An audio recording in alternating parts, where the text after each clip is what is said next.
Welcome to another episode of Ramuism. కోరికని జయించడమే మనిషి జీవన లక్ష్యం, గమ్యం అని మహాత్ములు పెద్దలు చెప్తూ ఉంటారు. మరి కోరికకి జీవితంలో ఎటువంటి స్థానం ఉంది, ఉంది వర్మ గారితో మాట్లాడదాం.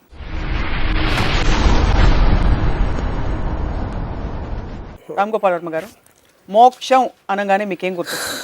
పాయింట్ అంటే మోక్షం అనే దానికి I don't think anybody knows the meaning. అంటే అంటారు ఏంటి మోక్షం వస్తుంది అని ఒక మాట. అంటే మనకు తెలియంది ఏదో ఒక స్థితి, ఒక సిచ్యువేషన్, ఒక స్టేటస్లోగా మనం వెళ్తాం. అంటే ఇక్కడ బతికినన్నాళ్ళు ఏదో ఈ బాధలు, భయంతో ఇలాంటివి అన్నీ ఉంటాయి. అన్నింటినీ వదిలించుకొని లేకపోతే వెళ్ళిపోయో ఇది చేసి మనం మోక్ష స్థితికి వస్తాం అనేది పాయింట్. నాకు అర్లియస్ట్ మెమరీ మోక్షం అంటే అన్ని మంచి పనులు చేస్తే నీకు మోక్షం వస్తుంది. అంటే మోక్షం అంటే ఏంటి? ఒక స్వర్గానికి వెళ్తామా, దేవుడి దగ్గరికి వెళ్తాం. దేవుడి దగ్గరికి వెళ్తాం అనేది మోక్షం అయితే, ఇప్పుడు నేను ఒక ఎపిసోడ్లో చెప్పినట్టు మన శరీరాన్ని మనం ఇక్కడ వదిలేసాం, మన ఆత్మ మీద వెళ్తుంది. ఆత్మ అంటే ఏంటి? మన ఆలోచనలు వెళ్తున్నాయా, మన భావాలు వెళ్తున్నాయా, లేకపోతే ఆత్మ అనేది మనకి డెఫినేటివ్ మీనింగ్, అది వర్డ్ వాడతాం కానీ ఎవరికి తెలియదు దాని మీనింగ్ ఏంటనేది. సో ఒకవేళ అది వెళ్తుంది అంటే వెళ్ళి ఆకాశంలో ఎగిరి దేవుడి దగ్గరికి వెళ్ళి ఏం చేస్తుంది? దేవుడికి ఇంట్లో ఉంటే ఒక మూల కూర్చుంటుందా, లేకపోతే ఆ పాదాల దగ్గర చచ్చిపోయలేని చాలామంది మోక్ష పొందిన లక్షల మంది లాగా ఆ ఎలకల్లాగా చుట్టూ తిరుగుతూ ఉంటుందా? నాకు తెలియదు. అదొక పాయింట్. లేదు స్వర్గం అనుకున్నాను. స్వర్గంలో ఏముంది? రంభావరుసి మేనక ఉన్నారు. కానీ శరీరం లేకుండా రంభావరుసి మేనకతో ఏం చేస్తారు మీరు? సో అది కూడా నాకు క్లారిటీ లేదు. అప్పుడు అక్కడ మనం అమృతం ఉంటుంది, అమృతం తాగలేదు, శరీరం లేదు కాబట్టి. సో ఏ విధంగా చూసినా ఇలాగ దేవుడి దగ్గరకో స్వర్గానికి వెళ్ళే మోక్షం అనేది నాకు క్లారిటీ లేదు. So I can't say anything about. అప్పుడు ఇక్కడే ఉండి మోక్షం అనేది ఉంటుందా, లేకపోతే బుద్ధుడు చెప్పినట్టు మన కోరికలు అనేది లేకపోతే ఒక నిర్వాణ స్థితికి వస్తాం? ఇలాంటి ఎలిమెంట్ మనం చూసినప్పుడు కోరిక అనేది లేకపోవడం కూడా కోరికే, అది కూడా ఒక వాంటింగ్ ఉంటుంది కాబట్టి it is actually self defeating it's definition. ఇంకోటి, కోరిక అనేది లేకపోతే బతకడం అనేది మీనింగ్ లేదు. మీరు బతుకుతున్నాం అనే ఫీలింగ్ వచ్చేదే మీరు ఒక దాన్ని డిజైర్ చేస్తున్నారు కాబట్టి. ఆ డిజైర్ అనేది లేకపోతే లైఫ్కి అనేది మీనింగ్ లేదు. So this is my basic understanding of what మోక్షం. డిజైర్ ఉండాలంటారా, ఉండకూడదంటారా? ఉండాలని అంటున్నారు. 100%. ఏ మోతాదులో ఉండడానికి ఏమన్నా లెవెల్స్ ఉంటాయా? చాలా ఎక్కువ మోతాదులో ఉండాలి, చాలా ఎక్కువ మోతాదు. ఎందుకంటే డిజైర్ అనేది మీకు ఫీలింగ్లో కూడా మళ్ళీ కక్కుర్తనం ఎందుకు? నాకు కోట్లు కావాలి, లేకపోతే నాకు ప్రపంచం అందుకని అందమైన అమ్మాయి కావాలి, లేకపోతే నాకు ఈ జాబ్ కావాలి, లేకపోతే నాకు ఇది కావాలి అనేది మీరు ఎంత పెద్దగా కోరుకుని దానికోసం ట్రై చేయటం, దాంట్లో ఎంత మీరు అచీవ్ చేశారు అనేది మీ సక్సెస్ రేంజ్ ఉంటుంది. కానీ ఆ పాయింట్ ఏంటంటే కోరికకి, ఇప్పుడు విష్కి విల్లుకి తేడా ఉంటుంది. విల్ అనేది ఒక పట్టుదల, నాకు ఇది కావాలి. నాకు ఒక లీడర్ అనేవాడు ఎవడైనా సరే, ఇండియన్ ప్రైమ్ మినిస్టర్ లేకపోతే అమెరికన్ ప్రెసిడెంట్ ఎవరైనా కోరుకోవాలి. నేను ఎమ్మెల్యే ఎవరైనా ఎందుకు కోరుకుంటున్నాడు? కానీ వాడికి కోరిక అదే. పాలిటిక్స్లో వెళ్ళే ప్రతి ఒక్కడికి కోరిక అనేది ప్రైమ్ మినిస్టర్ అవ్వాలని ఉంటుంది. కానీ చెప్తే కొడతారు లేకపోతే నవ్వుతారు అన్న భయంతో దాన్ని దాచిపెట్టి అంచెలంచెలుగా పెరగడానికి ట్రై చేస్తారు. ఆ డిజైర్ లేకపోతే సినిమాలో వచ్చిన ప్రతి ఒక్కడికి మహేష్ బాబు అవ్వాలని ఉంటుంది, లేకపోతే పవన్ కళ్యాణ్ ఒక యాక్టర్ అయిన వాడికి. అంతేగాని నేను అల్ల నరేష్ అవుతానో లేకపోతే ఇది అవుతున్నాను అనుకునేవాడు. ఆ తర్వాత వేరే రేంజెస్ వాళ్ళు ఉండొచ్చు యాక్టర్స్, వాళ్ళ కెపాసిటీసు, ఇది లక్కు, హిట్లు వాటిని బట్టి. మీకు అల్ల నరేష్ నచ్చరా? చాలాసార్లు నేను గ్రేడేషన్ చెప్తున్నాను. అల్ల నరేష్ నాకు చాలా ఇష్టం. అంటే everybody wants to get to the top అని అంటున్నారు. సో మహేష్ 100 crores అయితే అల్ల నరేష్ 10 crores అవ్వచ్చు. ఐఎమ్ టెల్లింగ్ ద డిఫరెన్స్, అది నేను చెప్పేది. అలాగా టాప్ యాంగిల్ వ్యూ నుంచి చూసి కోరికనే జయించగలగడం మోక్షం ఎందుకు అనుకోకూడదు? ఇప్పుడు కోరికని జయించడం అంటే, ఇప్పుడు ఫర్ ఎగ్జాంపుల్ నేను పొద్దున్న నుంచి ఏం చేస్తున్నా, నాకు ఒక మంచి బిర్యానీ ఏదో ఉంది, అది తినాలని ఉంటుంది, అది జయించేసాను. నాకు అమ్మాయిలు అంటే ఇష్టం లేదు, నేను అసలు అది ఉండకూడదు, అది జయించేసాను. తర్వాత సినిమా అది జయించేసాను. నాకు ఓడక అంటే ఇష్టం, ఓడకాని కూడా జయించేసాను. అన్నీ జయించేసినప్పుడు ఇప్పుడు ఏంటి, తినాలంటే చికెన్ బిర్యానీ లేదు, తినకూడదు ఎందుకంటే అది జీవి. తర్వాత ప్లాంట్ తినాలంటే అది ఇలాంటి ఈ బుద్ధిస్టిక్ ఆస్పెక్ట్ అన్నీ చేసి మొత్తం అన్నీ మనం చేయకూడదు అని ఏ స్టేట్కి వస్తాం?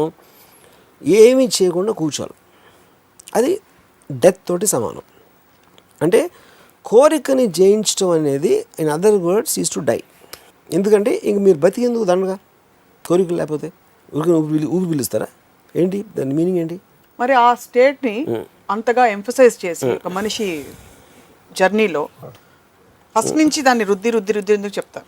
వాళ్ళకి ఎలాగో కోరికలు తీర్చే కెపాసిటీ లేదు. మనుషులందరికీ ఉండే కోరికలు ఈ ఎవరైతే గురువులో ఏదో ఉన్నారో కోరికలు తీర్చే కెపాసిటీ వాళ్ళకి లేదు కాబట్టి కోరికలు ఉండకూడదు అనే ఒక సూడో ఫిలాసఫీని ప్రవేశపెట్టారు. అది ఈజీ. నా కోరిక ఉంది, నాకు మెర్సిడీస్ కార్ కావాలి అంటే లేదురా, మెర్సిడీస్ కార్ అయితే కొనిచ్చే కెపాసిటీ లేదు. అసలు మెర్సిడీస్ కార్ ఉండాలని కోరిక ఉండటమే తప్ప కోరిక నీకు ఉండకూడదని చెప్తే వీడు కూడా నమ్మడానికి ఇష్టపడతాడు. ఇంకా ఉంటుంది కోరిక, బయట పెట్టడం అంతే. అప్పుడు అది ఒక సెల్ఫ్ సాటిస్ఫాక్షన్. అందరం ద్రాక్ష పళ్ళు పొలనకి చాలా దగ్గరలో ఉంటుంది ఆ ఫిలాసఫీ. అది కోరిక ఇమోషన్ అన్నది మనని శాసించకూడదు, మనమే ఎమోషన్ని శాసించాలి అని నమ్మే వ్యక్తి మీరు. అవును. మరి కోరిక మనని శాసించవచ్చా, మనం కోరికను శాసించాలి? ఇప్పుడు కోరిక అనేది మనకు ఆబ్జెక్ట్ అవుతుంది, నాకు కావాలి. దాని తర్వాత మీ తెలివితోనో మీ కేపబిలిటీతోనో మీరు దాని ఒక ప్రాక్టికాలిటీ తెలుసుకుంటారు. ఇది ఏ రూట్లో వెళ్ళాలా, ఎలా వెళ్తే మనకి దక్కడానికి ఛాన్స్ ఉంది అనేది మీ విల్ పవరు, మీ కేపబిలిటీ, మీ ఇంటెలిజెన్స్ మీద డిపెండ్ అవుతుంది. దాన్ని కంట్రోల్ చేసేది పార్ట్లీ మీ ఇంటెలిజెన్స్, పార్ట్లీ మీకున్న స్ట్రెంగ్త్, అంటే ఫిజికల్ ఆస్పెక్ట్ అవ్వచ్చు. అప్పుడు మీరు అడిగే క్వశ్చన్ ఏంటంటే, ఈ ఎమోషన్ అనేది నా కోరికని ఇస్తుంది, ఆ ఎమోషన్ని నేను చెప్పిన 3 ఎలిమెంట్స్ కంట్రోల్ చేస్తాయి. కోరికలకి పరిధులు ఉండాలా ఉండకూడదా? ఫర్ ఎగ్జాంపుల్ మహేష్ బాబు అయ్యే కెపాసిటీ అందరికీ ఉండదని మీరే చెప్పారు. ఫిజికల్ లిమిటేషన్స్ కావచ్చు, ఏదైనా కావచ్చు. మరి అది ఆపుకోవడం, తెలివితేటలతో ఆపుకోవడం కరెక్టా? లేకపోతే no pursue your dream no matter how this thing it is make the impossible, ఇలాంటి కోట్స్ చదువుతుంటాం మనం ఫేస్బుక్లో. వాటికి స్కోప్ ఏమిటి ఇందులో, ఇలాంటి అంటే కోరికల్ని పర్సూ చేసే కార్యక్రమం? ఇప్పుడు ఒక ఎగ్జాంపుల్ చెప్తాను. మనోజ్ వాజ్పేయి సత్య సినిమా అయిపోయిన తర్వాత ఒక స్క్రీన్ అవార్డ్స్ లాంటి ఫంక్షన్లో షారూఖ్, సల్మాన్ ఇలాంటి వాళ్ళు అందరూ ఉన్నారు స్టేజ్ మీద. బెస్ట్ యాక్టర్ అని ఇలా అన్నీ చేస్తూ ఉంటే అందరూ బిక్కు మాత్రే నడుస్తున్నారు. అసలు బిక్కు మాత్రే నామినేషనే లేదు అక్కడ, ఈ just happen to be there. Manoj ఏమనుకున్నాడంటే అసలు మొత్తం దేశం అంతా షారూఖ్, సల్మాన్ కన్నా నేను పెద్దసారి అయిపోయిన తను ఫీల్ అయ్యాడు. సో నేను మనోజ్కి ఏం చెప్పానంటే, మనోజ్ నీ క్యారెక్టర్ పేరుతో పిలుస్తున్నాడు, నీ పేరుతో పిలవట్లా. షారూఖ్ ఖాన్ 25 సూపర్ డూపర్ హిట్లు ఇచ్చాడు, ఎవరికి ఏ సినిమాలు ఏ క్యారెక్టర్ పేరు ఏంటో తెలియదు. సో ఆ స్టార్డమ్కి ఒక సినిమా హిట్ అయినప్పుడు క్యారెక్టర్కి వచ్చిన పేరుకి కన్ఫ్యూజ్ అవ్వద్దు అని చెప్పాను నేను. నువ్వు అలా కన్ఫ్యూజ్ అయ్యి నువ్వు సోలో హీరో సినిమాలు చేస్తే సత్య లాంటి సినిమా నేను తీయలేను, బిక్కుమాత్రి లాంటి రోల్ నీకు మళ్ళీ రాదు. అప్పుడు మనం ప్రాక్టికల్గా ఒక హార్డ్ హిట్టింగ్ క్యారెక్టర్స్ అలాంటివి చేస్తే నీకు బెటరు. సోలో హీరో చేసావంటే మాత్రం మొత్తం బర్డెన్ నీ మీద వచ్చి యూ విల్ గెట్ ఎఫెక్టెడ్ అని చెప్పా. ఒక ఇది తను ఎవరితోనో ఏం చెప్పాడంటే, నా సక్సెస్ చూసి రాము కూడా జెలసీ ఫీల్ అవుతున్నాడని చెప్పాడు. ఎందుకు? తన దృష్టిలో ఆల్రెడీ ఆడియన్స్ అందరూ 1000 మంది బిక్కు మాత్రమే అరుస్తున్నారు. ఎవడో వచ్చి 40 లక్షలు ఇస్తున్నాడు, ఇంకోటి ఎవడో వచ్చి 50 లక్షలు ఇస్తున్నాడు. వాళ్ళకన్నా వీడికి ఎక్కువ తెలుసా రాముకి? కరెక్టే అది. సో ఫైనల్గా 4-5 సోలో ఫిల్మ్స్ చేసి అదంతా పోగొట్టుకున్నాడు. Nearly it took him some 10 years to come back again. అప్పుడు ఎవరో మీరు భలే చెప్పారండి అన్నాడు. ఎవరో నా ఫ్రెండ్ కూడా అప్పుడు ఉన్నాడు. చెప్పినప్పుడు నువ్వు చెప్పినట్టే జరిగింది రాము అని. చెప్పినట్టు జరగడం కాదు, అలాంటి నేను రోజుకి 10 మంది చెప్తా, అందులో 9 ఫెయిల్ అవుతాయి. నేను రితిక్ రోషన్ స్టార్ అవ్వడం అనుకున్నా, మోహిత్ అని నేను ఇంట్రడ్యూస్ చేస్తే వాడు స్టార్ అవుతాడు అనుకున్నా.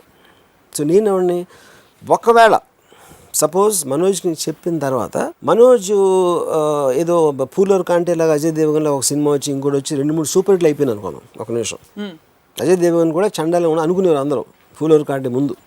అలాంటి 2 వచ్చి సూపర్ హిట్ అయిపోతే ఏమయ్యేది? అప్పుడు మనోజ్ వాజ్పేయి కూర్చీలో ఉండేవాడు. మీరు ఇంటర్వ్యూ చేస్తామంటే స్వప్న రాము ఏం చెప్పాడు తెలుసా నాకు, నీకు స్టార్ అయ్యేంత సీన్ లేదని చెప్పాడు ఆ రోజు అని చెప్పాడు ఇక్కడ. అది కరెక్టే. సో బేసిక్లీ మీ అబ్జర్వేషన్కి ప్రాక్టికల్ అప్లికేషన్కి రిజల్ట్కి ఎప్పుడు ఏమాత్రం పొంతన ఉండదు. They work on theory of chaos, nobody can control that. కానీ మీ అబ్జర్వేషన్ ఎందుకు ఇంపార్టెంట్ అంటే దాని మీద బేస్ చేసి మీరు ఒక డెసిషన్ తీసుకుంటున్నారు. ఆ డెసిషన్ తీసుకోకపోతే యూ కాంట్ గో ఫార్వర్డ్. ఏదైనా you have to take the decision. Coming back to this, and I think it slightly diverting from the topic of మోక్షం. అంటే అఫ్ కోర్స్ కోరిక ఉండకపోవటం మోక్షం అనేప్పుడు మనం కోరిక మీదకి వస్తున్నాం. మోక్షం అనేది యాక్చువల్ పాయింట్ ఏ అయితే మనకి బాధలు ఇలాంటివి ఉన్నాయో వాటిని అన్నీ వదిలేసి మనం ఒక స్టేట్ ఆఫ్ బ్లిస్లోకి వెళ్ళిపోతున్నాం. ఏమాత్రం మనకు అసలు కమ్యూనికేషన్ కానీ ఒక ప్రాబ్లం కానీ ఒక వర్రీ కానీ ఏమీ లేకుండా ఉండే స్టేట్ అనేదే మోక్షం అయితే నేను చెప్పినట్టు that is death for me. Only death can have that. అది కూడా మనకు తెలిసి డెత్ తర్వాత ఇంకా ఎన్నో బాధలు ఉండొచ్చు, మనకు తెలియదు. మనం చచ్చి వెళ్ళే వరకు తెలియదు కాబట్టి వీ కాంట్ స్పెక్యులేట్. మోక్షం తర్వాత ఏమొస్తుందనే స్థితికి చాలా మంది పెద్దలు విజ్ఞులు పుస్తకాల్లో రాసిన చదివిన that there is a world beyond అంటారు కాబట్టి that seems enticing and hence people pursue moksha. See, nobody pursues moksha because ఒక saying ఉంది, everybody wants to go to heaven, nobody wants to die. ఇప్పుడు 2 points. చచ్చిపోవడానికి ఎందుకు భయపడతారు ఎవరైనా? నరకానికి వెళ్తానని భయపడుతున్నారా? ఆ షడ్డోడు నేను అక్కడ నన్ను వాయించేస్తారు, అక్కడ వేయించేస్తారు, నూనెలో ఎముడు కొరడాలతో కొడతాడని భయపడుతున్నారా? ఒకవేళ వాడు నిజంగా మంచోడు అని నమ్మితే స్వర్గంలో బెటర్ లైఫ్ ఉందంటే ఇప్పుడే చచ్చిపోవచ్చు కదా. ఎందుకు వెయిటింగ్? అసలు ముసలోడు అయ్యే వరకు వెయిట్ చేయాల్సిన అవసరం ఏంటి? మోక్షం అనే కాన్సెప్ట్ మీరు నమ్మితే మీరు ఇప్పుడు ఉన్న టైంలో మీకన్నా బెటర్ లైఫ్ చచ్చిపోయిన తర్వాత వస్తుందని అప్పుడు ఎందుకు ఇంకా బతికొన్నావు అని అడుగుతున్నా. లాజికల్. అది సౌండ్ అంతే మోక్షం. మీరు 100 మందిని పిలిచి అడగండి మోక్షం అంటే ఏంటంటే నోబడీ కెన్ ఆన్సర్. ఎందుకంటే ఇలాంటి వర్డ్స్ ఈ బాబాలు గురువులు ఇలాంటి వీళ్ళు ఇన్వెంట్ చేసి ఒక క్లియర్గా అర్థం అవ్వని దాంట్లోంచి ఒకళ్ళకొకళ్ళు ఏదో సౌండ్ ఇచ్చి ఆడికి తెలిసి ఉంటుందని మీకు తెలిసి ఉంటుందని నాకు తెలిసి ఉంటుందని మీరు ఒకళ్ళు ఊహించుకుని అనుకోవడానికి సృష్టించిన వర్డ్ అది. ఇక్కడే ఉండి మోక్షం పొందడం అనేది మీరు అనేది it's like equal to dead అంటే డెడ్ అంతే అంటారు. Because if you are not desiring anything why do you want to live? So అది అర్థమైంది. So one has to desire that we have agreed upon. To what extent can one dare to desire and where does intelligence come in steering this desire? Because why we need to talk about desire is desire is like night and moksham is like day because lack of light is night. If you are agreeing on the definition of moksham, which I am not sure, but korika లేకపోవటం కోరికల్ని జయించడం అనేది మోక్ష స్థితి అని మీరు definition చెప్తే అదే డెఫినేషన్ అందరూ అనుకుంటారు లేదా? నాకు I'm little unsure about that. కోరికల్ని జయించడం కాదు, కోరికని జయించడం లేకపోవడమే కదా. కాదు, కోరికని జయించడం అంటే మీరు కోరికని ఎప్పుడు కావాలంటే అప్పుడు మీరు స్టీర్ చేసి అవి మీ కంట్రోల్లో ఉంటాయి. జస్ట్ లైక్ మీకు ఎమోషన్స్ ఉన్నాయి కానీ మీరు ఎమోషన్స్ని డామినేట్ చేయండి. That's not true. See, Buddha's theory of desire is the root cause of sorrow. Controlling desire అని ఎప్పుడు చెప్పలా. మీకున్న అన్ని బాధలకి కారణం మీ కోరిక. That is the base of Buddha's philosophy. మీకు ఇది కావాలా, నాకు రాజ్యం కావాలి, లేకపోతే నాకు డబ్బులు కావాలి, నాకు ఇది కావాలి, అది కావాలి. అవి మీకు లేనప్పుడు, మీరు పొందలేనప్పుడు మీకు అవి వస్తాయి. ఇందాక నేను చెప్పినాను. ఎప్పుడైతే మీరు అది కోరుకోవట్లేదో మీకు అది రావడానికి ఛాన్సే లేదు. That is actually the point. Dzire is the root cause of sorrow. So కోరుకుని డిసప్పాయింట్ అవ్వడం బెటర్ అంటారా? ఎందుకంటే that is the process of life. నాకు ఇప్పుడు మీరు బతుకున్నాను మీకు ఎట్లా తెలుస్తుంది? మీకు ఒకటి ఏదో బాధపడ్డారు, దాని నుంచి ఏదో టర్న్ అయ్యి మళ్ళీ సంతోషపడ్డారు, దాని నుంచి ఇంకోటి ఏదో ఫీల్ ఈ kind of oscillation of feelings is what which makes you feel alive అంతే మొత్తం. ఎప్పుడైతే అది లేదో, మీరు దేన్ని కోరుకోవాలనుకోవట్లేదో, that is equal to death. మరి స్థితప్రజ్ఞత అంటే ఏమిటి? I'm not very sure I heard about this.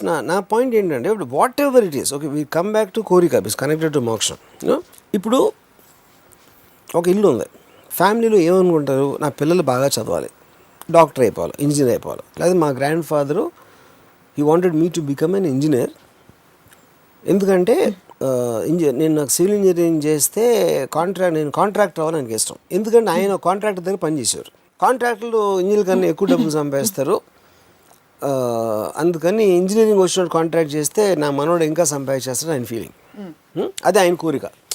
So ఆయన తీర్చుకోలేని ఒక కోరిక, ఆయనకి టూ లేట్ అయిన కోరిక ఒకటి, తన మనోళ్ళలోనూ కొడుకులోనూ ఇలాంటి రకరకాల వాళ్ళు చూడటానికి ట్రై చేస్తారు. అవును. సో నా ఫ్యామిలీ తర్వాత నా కంపెనీ ఆ కంపెనీ కన్నా ఎక్కువైపోవాలి. ఇలాంటి మోటివేషన్తోనే ప్రతి ఒక్కళ్ళు పొద్దున్న లేచి నుంచి రాత్రి పడుకునే వరకు ఈ పనులు ఉంటారు వేరియస్ డిగ్రీస్లో. That is what which is making the whole world run. So ఎప్పుడైతే desire is the root cause of sorrow మీరు ప్రిన్సిపల్లో పెట్టి అందరికీ మోక్షమే కావాలంటే ఆ రోజు ప్రపంచం మొత్తం నిజమైపోతుంది. చుట్టూ జంతువులు ఉంటాయి. మీ జీవితంలో కోరిక ఏ పాత్ర పోషిస్తుంది? అదే ఉండేది నా జీవితంలో ఉండేది కోరిక. Desire. Yeah. That's what drives you every day. Of course. Desire for happiness. Yeah.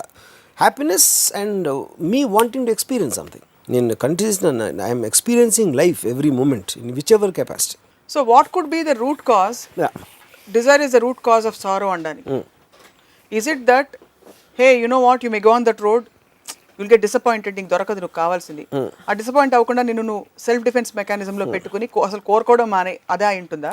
అదే దట్స్ వాట్ ఐమ్ సేయింగ్. అదే మీకు మీరు ఏదైతే కోరుకుంటున్నదో కోరుకోవాల్సిన అవసరం లేదని చెప్పుకుంటే వీడు కూడా వినటానికి ఆనందంగా ఉంటుంది వీడికి, ఎందుకంటే అక్కడ దొరకట్లేదు కాబట్టి. ఇప్పుడు ఫిలాసఫీ అనేది any philosophy is the weapon of the incompetent. అసమర్థతులకి ఎక్కువ ఉంటుంది ఫిలాసఫీ యాక్చువల్. ఎందుకంటే సూపర్ మ్యాన్కి ఫిలాసఫీ అవసరం లేదు. సూపర్ మ్యాన్ ఏం కోరుకుంటే వాడికి వచ్చేస్తుంది. వాడికి బలం ఉంది, వాడు ఎగిరేసాడు, తీసాడు, గంతులేసాడు, ఇది చేసాడు, వాడు ఇష్టం వచ్చినట్టు చేస్తాడు. అప్పుడు ఏంటి, ఒక ఎగ్జాంపుల్ చెప్తాను. ఇప్పుడు పాలు ఏదో తీసుకోవచ్చా, కడగ చేయి జారి కింద పడింది, పాలన్నీ ఒలిపోయి అమ్మ పాలన్నీ వేస్ట్ అయిపోయినాయి అనేది ఒక విధమైన థాట్.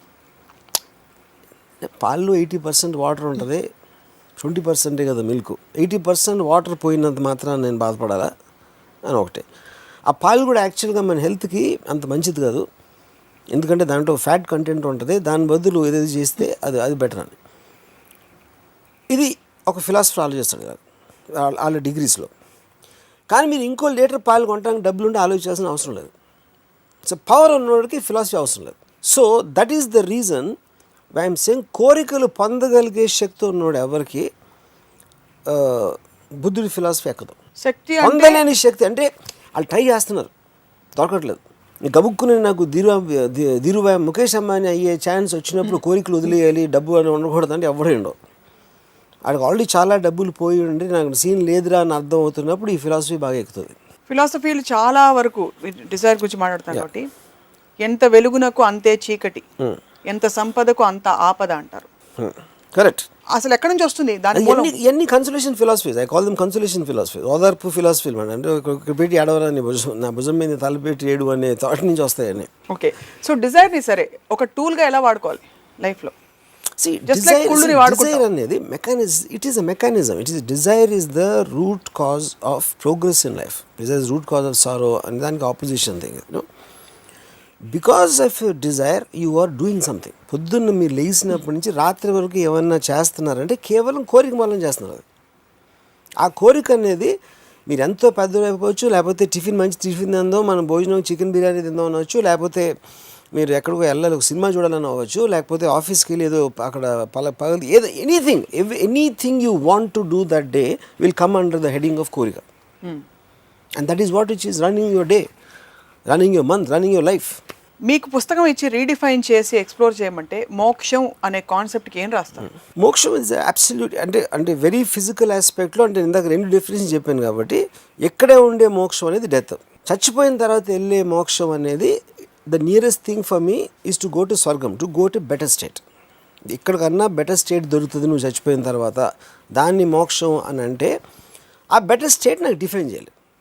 ఆ డెఫినేషన్లో మీరు స్వర్గం అని చెప్తే నాకు ఇందాక చెప్పిన ప్రాబ్లమ్స్ చెప్పాను ఆల్రెడీ. రెండింటికి చచ్చిపోవాలి, కానీ both of them are equal. కానీ కాదు, స్వర్గంలో నాకు బెటర్ లైఫ్ అయితే ఐఎమ్ ఓకే విత్ దట్. అప్పుడు శరీరం లేకుండా ఆత్మ ఏం చేస్తుంది, ఆత్మ కూడా డాన్స్ చేస్తుందా, రంభవరిసి మేనకుతా అనేది నాకు ఐఎమ్ నాట్, అంటే స్పెషల్ ఎఫెక్ట్లో ఉన్న సీజీలో ఉంటుందా నాకు తెలీదు. మరి లేకపోతే ఒక డూప్ ఎఫెక్ట్ ఆఫ్ ఈ బాడీతో పాటు వెళ్తామా, అది నాకు ఆ నాలెడ్జ్ నాకు లేదు కాబట్టి I don't know what it is. Lakh లేకుండా బతికి దేన్ని కోరుకోకుండా పరిస్థితులే మన దగ్గరకు వస్తాయి. ఇలాంటి ఫిలాసఫీలు ఇప్పుడు we're listening to a lot of them. You don't subscribe, have you ever tried? No, see the point is for me, I only study philosophies which have a direct practical effect on your life, practical effect on the social structure. Any consolation philosophy is just a waste of time. So all these you feel are consolation philosophies? 100%. Anything కోరికని మీరు ప్రేరేపించాలా, కోరికని పొందేటట్టు చేయాలా, కోరిక సాధించడానికి ఏమి చేయాలా అనే clear cut programming ఇచ్చినాయే they are valid philosophies for me. Which is what ఇప్పుడు మార్క్సిజం ఉంది, capitalism ఉంది, whatever those all the philosophies which shape the world in their thinking towards practical and logical expansion of society, only they are philosophies. ఇవన్నీ pseudo philosophy. మీ జీవితంలో desire is steering what you do every day on a daily basis. Correct.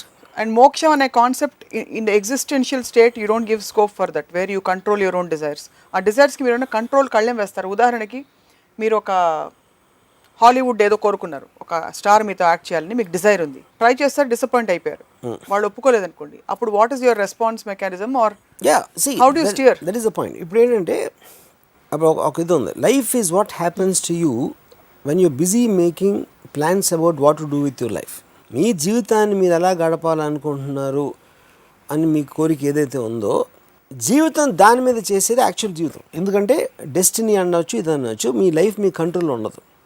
ఎందుకంటే మీరు ఆలోచించేది మీకు అయిన దానికి ఇంకోటి ఎవడో ఏదో ఆలోచిస్తాడు, ఏదో పరిస్థితి వస్తుంది, ఏదో ఇంకో స్థితి వస్తుంది, వాటిని షేప్ చేసి మీరు అనుకున్న దాన్ని జరగనివ్వదు. ఇందాక ఇప్పుడు చెప్పిన ఎగ్జాంపుల్. అప్పుడు నేనేం చేస్తానంటే నా డెసిషన్ మీద లైఫ్ డెసిషన్ తీసుకుంటే మళ్ళీ ఆ డెసిషన్ మీద ఇంకోటి తీసుకుంటాను. So I will not give myself time to get disappointed. The moment I'm disappointed I'm taking my next decision. So ఇప్పుడు ఇలా అనుకున్నా, ఇలా జరిగింది, ఇప్పుడు ఏం చేయాలి అన్నప్పుడు మీకు ఇంకో డెసిషన్ వస్తుంది. అంతే, ఇలా జరిగింది ఎలాగా ఇవాళ అని నేను దీనికి ఇదే కారణం ఏంటుంది, ఆ గ్యాప్ ఉంటుంది కదా మీరు అనేది కరెక్ట్. ఆ గ్యాప్లో నేను ఏంటంటే థింక్ చేస్తాను, వేరే వాళ్ళు వరీ అవుతారు. మోస్ట్ పీపుల్ వరీకి థింకింగ్కి డిఫరెన్స్ తెలియదు. ఎందుకంటే వరీ అనేది మీరు సర్కిల్స్లో పరిగెడతారు, థింకింగ్ అనేది డెసిషన్ తీసుకుంటారు. ఏం వరీ అవుతారు? Because that is the state most people worry ఏం వరీ అవుతారంటే, అది ఎలా అనుకున్నా ఇలా జరిగిపోయింది, ఎలాగ ఇప్పుడు ఏం అంటే ఇలా అయిపోయింది, ఏంటి నా బతుకు, అప్పుడు Dzire is the root cause of సారో అమ్మ. కోరికలు ఉండకూడదు, నువ్వు అసలు కావాలనుకుంటేవే నీ తప్పమ్మా అంటే అవునా అని వేస్తాడు. అది ఇంకంతే. అది basically I think very Masih line, అందని ద్రాక్ష పళ్ళు పొలన, దానికి చాలా దగ్గరగా రిలేటెడ్. అది Dzire is the root cause of sorrow philosophy. అది అక్కడ ఏమో పెద్ద మహాత్ములు చెప్పారు కాబట్టి, ఒక రిలీజియన్ ఆస్పెక్ట్ అయిపోయింది కాబట్టి దాన్ని చూస్తారు. అందని ద్రాక్ష పళ్ళు పొలన అనేది ప్రతి ఒక్కడికి అర్థమయ్యే లైన్. ఇప్పుడు లేటెస్ట్గా ఒక బుద్ధిస్ట్, మీరు బుద్ధిజం లేవనెత్తారు కాబట్టి, one of the Buddhist devotees shared a chant with me which you need to chant every day to fulfil desires. As simple as కొత్త బట్టలు కావాలంటే కూడా there is a Buddhist chant available. You think religion has evolved or you're not? I have not heard of this. I don't know what this is. And there's a big group, it's not her own chant. Okay.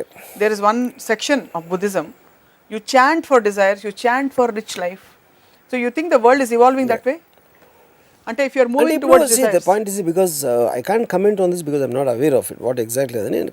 On prima facie I feel it is just ఈ laughing clubs అన్నీ ఉంటాయి కదా, వాళ్ళందరూ వెళ్ళి నవ్వుతూ ఉండేది, some things stupid things like that. I think this is one more of that. One more thing where you just chant and చాలా మందికి అడ్వాన్స్మెంట్ మనం చాలా తక్కువ మంది పని చేస్తారు, ఎక్కువ మందికి పని ఉండదు కాబట్టి ఇలాంటి పనులేని ఆలోచనలు వస్తాయి. సో కొత్త చీర కావాలంటే దానికి డబ్బులు ఎక్కడి నుంచి సమకూర్చాలి, ఎక్కడికి వెళ్ళి షాప్లో కొనుక్కోవాలి అనేది ఆలోచించడం బెటర్ అంటే. అదే correct, that is a practical application. That's a practical application.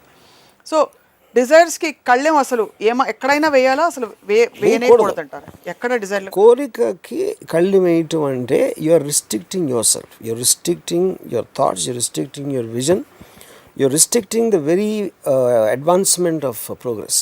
అదేదో పాట ఉంది, కోరికలే గుర్రాలు అయితే ఊహలకే రెక్కలు వస్తే. ఇప్పుడు నేను ఒక ఒడ్డున ఉన్నాను, అక్కడ కొంచెం దూరంలో ఒక మంచి ఇంకొక ఒడ్డు ఉంది.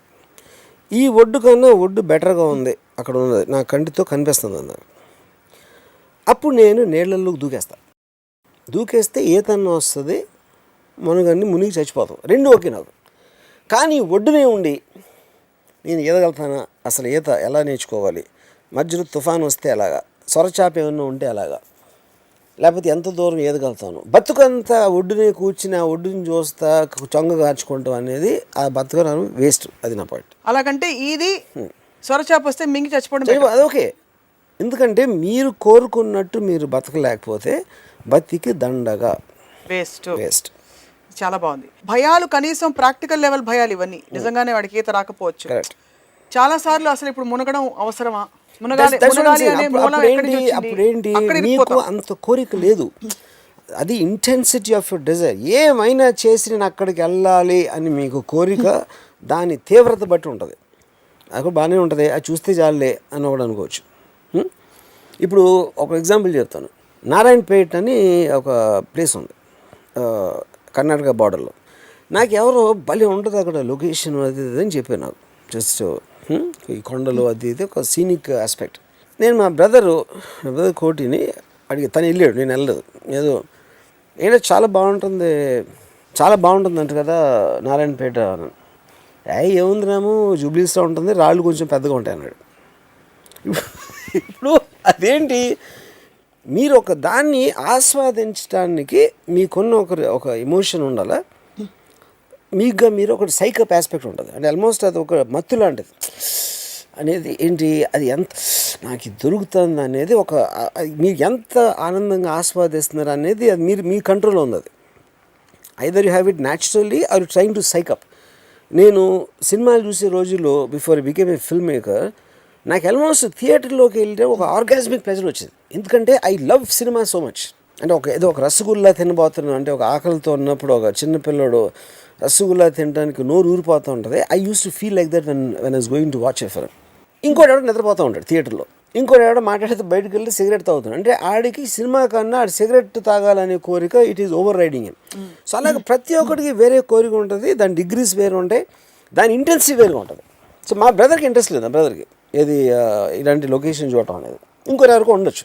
సో కానీ బేసిక్ పాయింట్ ఏంటంటే, ఆ ఇంట్రెస్ట్ లెవెల్ డిగ్రీ మారచ్చు, లేకపోతే పాయింట్ ఆఫ్ ఇంట్రెస్ట్ మారచ్చు, కానీ అది ఉండాలి. లేకపోతే ఏదో పాయింట్ ఆఫ్ ఇంట్రెస్ట్ ఏదో ఉండాలి. యా, ఇప్పుడు సత్యేంద్ర గారికి ఏ పాయింట్ ఆఫ్ ఇంట్రెస్ట్ అయినా ఉందా, లేకపోతే ఆయన చచ్చిపోవడం బెటర్ అంటారా? సత్యేంద్రకి he wants to put his thoughts in a book. That's his thing. That is what he's living for. So that's consuming him. That's his desired focal point. Correct. But that he is gets his up desire. every morning to put his thoughts in a kind of a form, and compose them in a way to just whatever he desires. సహజంగా ఆకలి లేకుండా కొంతమంది ఉంటారు, desires లేకుండా. వాళ్ళని ఏ కేటగిరీలో వేస్తారు మీరు? కోరిక లేని వాళ్ళు అందరూ ఆల్రెడీ చచ్చిపోయిన వాళ్ళు. వాళ్ళు కేవలం నేచర్ వైజ్గా వాళ్ళకి లంగ్స్ గింగ్స్ వాటి పని అటు చేస్తూ ఉంటాయి కాబట్టి వాళ్ళు ఇటువంటి తిరుగుతూ ఉంటారు అంతే. కేవలం కీటకాలు కూడా తిరుగుతూ ఉంటారు. whatever they don't matter in my world. But you do respect people who don't have the same set of desires that you have. Of course. But they have different focal points. I respect anybody who's looking forward to live, who's looking forward to get up in the morning to pursue what they want. I'm not asking them to pursue what I want. Various people have various things. That is what makes the whole world so beautiful. Photo ఇస్తే మేము అగరబత్తిలు ఇలా అలానే పూజ చేసుకుంటాం. ఎందుకు ఆ మాట అన్నందుకు? Because you respect the world, the fact that you said that. I mean, not that we didn't know, but the way you said it, it came out most Dil సే అనమాట. Thanks. మీకు దిల్ లేదని మీరు అనుకున్నా కూడా దిల్ ఉంది. Maybe I'm manipulating you to think. Yeah. ప్రస్తుతం మీరు మీ అబ్జర్వేషన్స్లో what is happening around as a phenomenon to most people? Because మీరు ఎప్పుడు హర్డ్ మెంటాలిటీ, షీప్ అది ఇది అంటుంటారు. డిజైర్కి సంబంధించి what actually is happening in this era? You see, I feel the fundamental difference in this era is basically everybody knows about everybody because of the internet, which is not the time case with few years back. You know, ఎవరికి ఏం వస్తుంది, ఏమి రావట్లేదు, ఎవరు ఏమనుకుంటున్నారు అనే knowledge ఎక్కువ వచ్చిన కొద్దీ, ఆ అవేర్నెస్ పెరిగిన కొద్దీ మీకు రియాలిటీ చెక్ ఇంకా ఎక్కువ ఉంటుంది. అంటే ఇప్పుడు ఫర్ ఎగ్జాంపుల్, నేను చాలా మంచి సినిమా తీసేద్దాం టెక్నికల్గా నేను ఏదో అనుకున్నాను, నాకు కోరిక వచ్చింది. ఒక 10 ఏళ్ళ క్రితం అయితే నేను నిజంగా అది అయ్యే వరకు నేను ఫీల్ అవ్వచ్చు, తీసేస్తున్నానేమో అని. ఇప్పుడు నేను ఇంటర్నెట్లో ఒక ట్రైలర్ చూస్తే నా జీవితంలో ఇలాంటి సినిమా చేయలేదని ఒక రియాలిటీ చెక్ వచ్చేస్తున్నారు. మనకు అంత సీన్ లేదు బాబు, కొంచెం 2 మెట్లు దిగి ఇంకో టార్గెట్ పెట్టుకుంటే బెటరు.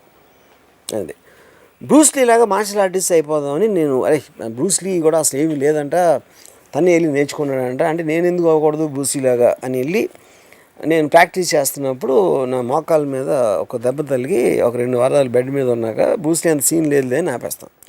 సో అది అప్పుడు జరిగిన ఒక రియాలిటీ చెక్, ఇది నేను ఎంటర్ ది డ్రాగన్ రిలీజ్ అయినప్పుడు ఆ కాంటెక్స్ట్ ఇప్పుడు అప్లై చేస్తాను. So the fact that you know the ability and ఎవరు ఎక్కడ రీచ్ అవ్వగలుగుతారు, ఏం చేస్తున్నారు, ఏమేమి అయిపోతున్నాయని అంత నాలెడ్జ్ ఉన్నప్పుడు మీకున్న డైరెక్ట్ పొజిషన్లో మీకున్న ఎబిలిటీ తోటి ఒక రియాలిటీ చెక్ అనేది ఎక్కువ ఉండడానికి ఛాన్స్ ఉంది. కానీ స్టిల్ ఓకే, నేను ఎక్స్ట్రాడినరీ ఆ సినిమా అంతా తీయలేకపోవచ్చు, కానీ అట్లీస్ట్ దీనందుకైనా బెటర్గా తీయగలుగుతానా, లేకపోతే అంతకుముందు చేసిన ఫ్లాప్ కన్నా బెటర్గా తీయాలా, ఏదో some element has to B ఉండాలి అక్కడ. ఇప్పుడు నేను సడన్గా ఇప్పుడు అనకాపల్లిలో పుట్టి నేను జేమ్స్ కెమెరాన్ కన్నా పెద్ద డైరెక్టర్ అయిపోవాలి అని వాడు కోరుకుంటాడు అనుకోండి, ఎవడో కొత్త డైరెక్టర్. అవును, జేమ్స్ కెమెరాన్ కన్నా పెద్ద డైరెక్టర్ ఏంటి, దాని మీనింగ్ ఏంటి? ఓకే, టైటానిక్ తర్వాత అవతారు. ఓకే, సో అవతార్ సినిమా చూసినప్పుడు obviously you will have a feeling, Anakapalli director will have feeling, ఇలాంటి విజన్ అనేది నాకు ఉండొచ్చు, ఆడికి లేదని అంటలా, కానీ ఇలాంటి విజన్ నాకు తెలుసు నా వల్ల కాదు, అది ఆలోచన. అప్పుడు జేమ్స్ క్యామరన్ కాసేపు పక్కన పెడదాం, ఈ రామ్ గోపాల్ వర్మ సంగతి అండి. రామ్ గోపాల్ వర్మ అంటే ఎప్పుడో శివ సర్కార్ 2-3 మంచి సినిమాలు తీసాడు, తర్వాత ఇది తీసాడు. ఆడికి అంత పేరుండే ఇన్ని ఫ్లాపులు తీసి నాకున్న విజన్ తోటి అసలు మొత్తం ఆంధ్రప్రదేశ్ ఇండస్ట్రీని ఏలేద్దాం అని అడుగు కోరుకోవచ్చు. అది ఉండాలంటున్నా. So the point is upper limit ఎక్కడికి రీచ్ అవ్వాలంటే మీకున్న నాలెడ్జ్ ప్రాక్టికల్ అప్లికేషన్లో అంత సీన్ లేదు, ఎక్కడ మాత్రం వెళ్ళటానికి ఛాన్స్ ఉంది, ఎక్కడికి డెఫినెట్గా వెళ్ళొచ్చు. ఈ డిగ్రీస్ని పెట్టుకుని మెల్లమెల్లగా ల్యాడర్ ఎక్కాలి. అప్పుడు ఏమవుతుంది, ల్యాడర్ అనేది ఎక్కేవాళ్ళు ఒక సెక్షన్ ఆఫ్ పీపుల్, ఒక గోడ ఉందండి, నిచ్చెనెక్కుతారు అటే వెళ్ళడానికి. ఒక సెక్షన్ ఏమో నుంచుని ఎక్కే వాళ్ళని చూస్తూ ఉంటారు. అవును ఈడు ఇలా ఎక్కుతున్నాడు, వీడికన్నా అసలు కాలు సరిగ్గా పెట్టట్లేదు, నేను ఆడికన్నా బెటర్గా ఎక్కగలుగుతాను. లేకపోతే వాడు ఒక్కొక్క స్టెప్ వేసుకుని నేను 2 స్టెప్లు వేసుకుంటా. ఇలాంటి రకరకాలుగా ఆలోచించి వాళ్ళు మళ్ళీ స్టార్ట్ చేస్తారు, వాడిని ఫాలో అవుతారు ఫస్ట్ ఎక్కినండి. మెజారిటీ ఆఫ్ ద పీపుల్ కూర్చుని ఎప్పుడు ఎవడ పడతాడని చూస్తూ ఉంటారు. అది 95% ఆఫ్ ద పీపుల్ చేసేది అది. అప్పుడు వాళ్ళకి కోరికలు ఉండవు, లేకపోతే అంటే విష్ ఉంటుంది, విల్ ఉండదు. విల్ అనేది మీకు ప్రాక్టికల్గా మీ కోరికని ఎలా మీరు తీర్చుకోవాలనే దానికి మీకు ఒక గేమ్ ప్లాన్, ఒక రోడ్ మ్యాప్ ఉండాలి దానికి. దాన్ని పట్టుదల అంటారు. పట్టుదల ఉండదు, కుట్టి కోరిక ఉంటుంది ఈ 98% వస్తే బాగుంటుంది. అప్పుడు వీళ్ళ సక్సెస్ ఏంటంటే పైకి వెళ్ళటానికి ట్రై చేస్తున్నాడు, కింద పడితే వీళ్ళు సక్సెస్ఫుల్గా ఫీల్ అవుతారు. ఎందుకంటే అది మళ్ళీ ఈక్వల్ అయిపోయాడు కాబట్టి, రిలేటివ్ కాబట్టి అంతా రిలేటివ్ మళ్ళీ వీళ్ళ సైజ్కి వచ్చాడు కాబట్టి they will feel that they are also successful. Okay, ఈ 2 లేయర్స్కి మధ్య విష్ని విల్లుగా మార్చుకోవడానికి ఏం చేయొచ్చు అంటారు? సహజంగా వాళ్ళకి suppose they don't have inbuilt mechanism of కోరికాస్, దాన్ని ఇగ్నైట్ చేసుకోవడానికి విష్ని విల్లుగా మార్చుకోవడానికంటే I really think that has to be inbuilt. అంటే ఇప్పుడు దానికి కావాల్సిన పరికరాలు అవ్వచ్చు, లేకపోతే పరిస్థితులు, సర్కమ్స్టాన్సెస్ అందరికీ ఈక్వల్గా ఉంటాయి ఎక్కడైనా కూడా. అందుకని మీకు ఒక టీ అందించేవాడు ప్రైమ్ మినిస్టర్ అయిపోవచ్చు, లేకపోతే ఒక టైలర్ బట్టలు ఎల్వి ప్రసాద్ అంత మహాన్బాడ్ అయిపోవచ్చు. ఇలాంటి చాలా స్టోరీస్ మనం వింటాం, ర్యాక్స్ టు రిచెస్ అనేది. సో ఎవరికో పుట్టాడు కాబట్టి గొప్పవాడు అవుతాడు అనేది కరెక్ట్ కాదు, which is not the case with today's world. Racks to riches stories మీకు కోటిలో 100 కనిపిస్తాయి, లక్షలో 100 కనిపిస్తాయి. కానీ పాయింట్ అది ఇప్పుడు డబ్బు ఉన్నోడికి కొడుక్కి వచ్చేసింది డబ్బు అని, అదేంటంటే డబ్బులు డిజర్వ్ చేయనివాడికి డబ్బు వచ్చిందా దానికన్నా ఎవరి దగ్గర అయితే డబ్బు ఉందో వాడి ఏమంటుందని యువర్ అటాకింగ్ హీజ్ ఎక్సర్సైజ్. తన డబ్బుతో తను కొడుకు ఇచ్చుకుంటున్నాడా, లేకపోతే పాడేస్తున్నాడా, లేకపోతే ఏదో ఎంఎఫ్ హుసేన్ పెయింటింగ్ కట్టుకుంటున్నాడు, తన ఇష్టం. That is what his thing is, you know. So you can't attack his right to do what he wants to do with his money. So డిజర్వేషన్ లేకుండా ఎవరైతే కొడుకులు వచ్చారో they are just the by product of that, but they are not the main effect of society.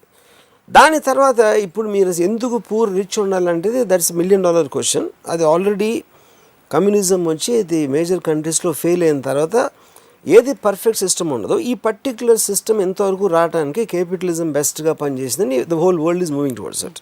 దాంట్లోనే మనం ఇందాక చెప్పిన poor rich. Capitalism బేసిసే కోరిక, correct. The basic greed and selfishness is actual bane of capital. నాకు కావాలి, నేనే అవ్వాలి, అది. Each one has a very different appetite to consume life, different level of appetite. Buffet పెడితే మీరు 3 తినేసి మీ కడుపు నిండిపోవచ్చు, ఇంకోళ్ళకి 10 తినే అంత కెపాసిటీ ఉండదు, కరెక్ట్. అలా కడుపు నిండిపోయిన తర్వాత స్థితి మోక్షం అని అనుకోకూడదు. కడుపు నిండిపోవటం అనేది జరగదు కోరికొన్నోడికి ఎప్పుడు. ఎందుకంటే డెస్టినేషన్ రీచ్ అవటం కాదు కోరిక. ఎప్పుడైనా మీ డెస్టినేషన్ రీచ్ అయ్యారు, you want to go beyond that. కొత్త కోరిక వస్తుంది. ఇప్పుడు ముఖేష్ అంబానీ ఉన్నారు. Mukesh Ambani is the richest man in the India country now.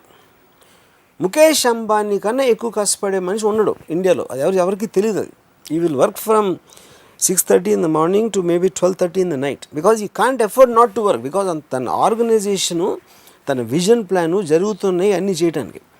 That wealth creators. అంతేగాని తను సంపాదించిన డబ్బుతోటి ఇక్కడ మనం అంటే ఆ కెపాసిటీ లేని వాళ్ళు నాకు డబ్బులు ఉంటే నగలు కొనేసుకోవచ్చు, లేకపోతే ఇక్కడ పెట్టేసుకోవచ్చు, అక్కడ ఏదేంటి పెళ్ళిలో ఖర్చు పెట్టేచ్చు, ఇలాంటివి ఉంటాయి వీళ్ళందరికీ. డబ్బులు క్రియేట్ చేసే వాళ్ళ దగ్గరికి డబ్బు వస్తుంది. డబ్బులతో ఖర్చు పెడతామని ఆలోచన దగ్గరికి ఎప్పుడు డబ్బు రాదు యాక్చువల్గా. That is actual point of. ఎందుకంటే మైండ్ సెట్టే వాళ్ళకి they don't understand the concept of money. నేను చెప్పినట్టు you know. So all this again is coming back. మనం ఎటు ఏం చెప్పినా ఫైనల్గా ఒక అతనికి డబ్బులు ఉంటే నేను అన్నీ కొనేసుకోవచ్చు నా కోసం అనే కోరిక ఉంటుంది.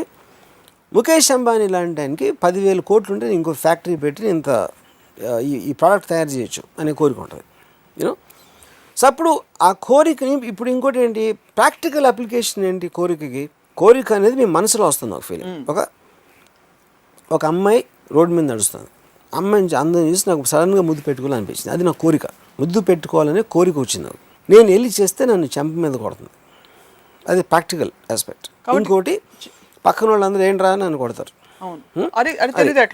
ఇప్పుడు ఇది నేనేమంటున్నాను, విల్కి వస్తున్నా, నా విషయమో అమ్మాయిని ముద్దు పెట్టుకోవడం. విల్ ఎలా వస్తుంది నాకు? ఇప్పుడు నా ఇంటెలిజెన్స్ చెప్తుంది ఇలా జరగచ్చురా నువ్వు ఇలా చేస్తే అని చెప్పింది. కానీ నేను చేస్తే ఎలా చేయాలా? అప్పుడు అమ్మాయితో ఇంప్రెస్ చేసి నేను ప్రేమలో పడేటట్టు చేయాలా? అది డెసిషన్ తీసుకుంటే ఎలా? తన బ్యాక్గ్రౌండ్ ఈ స్టడీ చేయాలా? ఈ స్టడీ చేసి తనకు ఆల్రెడీ ఒక బాయ్ ఫ్రెండ్ ఉన్నాడు, ఆడి మీద ఇష్టం పోయేటట్టు చేయగలనా లేదా? ఇలాంటి రకరకాల మెథడాలజీలు ఉపయోగించి అది ఎప్పుడు చేస్తాను? ఆ అమ్మాయిని ముద్దు పెట్టుకోవడమే నా జీవితాశయం ప్రస్తుతానికి అని నేను ఎలిమెంట్ తీసుకున్నప్పుడు నేను వారమో నెలలో సంవత్సరమో ఏదో చేస్తాను. ఒకసారి ముద్దు పెట్టుకుని అది అయిపోతుంది. అప్పుడు అదే అమ్మాయి రూట్లో ఇంకోటి ఉండొచ్చు, లేకపోతే నాకు ఇంకో అమ్మాయి కనిపించచ్చు, నాకు తెలీదు. I'm just speculating. సో ఆ ముద్దు పెట్టుకోవడం అనేది డెస్టినేషన్ కాదు, that is not the final destination.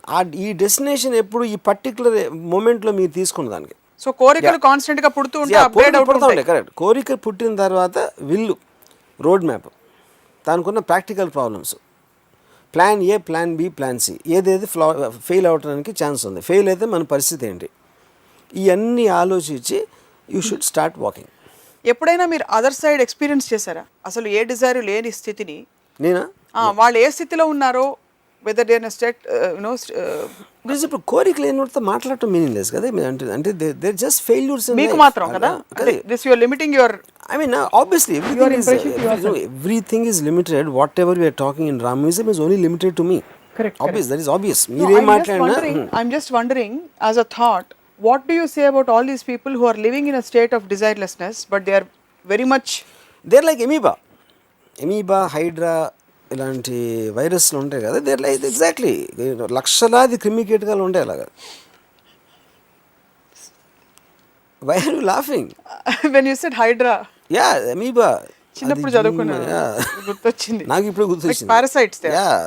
They're not even parasites. They're just inert beings. Parasite has a desire to... Yeah, parasite has a desire to suck blood. So వాళ్ళందరూ భూమికి భారం అంటారా?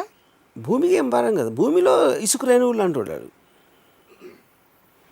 Anything which is not making a difference to the world, day to day లైఫ్కి difference లేని వాళ్ళు క్రిమి కీటకాలు, ఇసుక రేణువులు, అమీబా, హైడ్రా. సో ఈ మొత్తం డిస్కషన్ వింటుంటే నాకు అనిపిస్తుంది మీ డిక్షనరీలో మోక్షం అనే కాన్సెప్ట్ లేదు. మోక్షం నేను ఓన్లీ మోక్షం ఐ బిలీవ్, కానీ దానికి క్లారిటీ లేదు. స్వర్గం, రంభ, ఉరిసి, మేనక, దట్స్ ఓన్లీ మోక్షం ఐ అండర్స్టాండ్. అట్లీస్ట్ నాకు అందుకే నాకు కుక్క వస్తే ఒక బిస్కెట్ ఇస్తాను అంటే అది బిస్కెట్ నాకు స్వర్గం. భూలోకంలో ఎలాంటి బిస్కెట్ దొరకదు.